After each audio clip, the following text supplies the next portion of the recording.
I'm going to talk about a rule that I would like to change in schools where I live. I live in Vietnam, so most schools in Vietnam, it is mandatory that students must wear a uniform. I guess a uniform is good for many things. It makes the students very uniform. Right? It creates uniformity and it ensures that people know that which school you're from, and it helps with identifying something like that. But I think it really strips away the personal expression, especially when you're in high school and you're a teenager. Personal expression is something that is very important. But I understand why the rules for uniforms come from, because like there's always a risk that if you let students wear whatever they want, they're going to wear something revealing or skimpy that's not very appropriate for the workplace.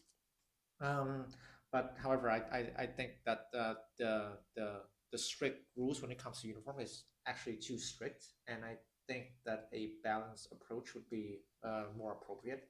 For example, students should only wear uniforms on Monday or Saturday on official days, like at the beginning or at the end of the week. Other than that, they should be allowed to wear whatever they want, with limitations, of course. For example, skirts have to be at a certain length, like over the knee or something, or shirts are not allowed to expose too much skin around the shoulder area or around the upper chest area. I think implementing such a rule, it will create a more free and comfortable environment for students to study in, and it's just going to make schools a more enjoyable experience because a lot of people think that uh, if we want teenagers to act in a moral and modern way, we have to impose more rules on them. But that's actually the opposite.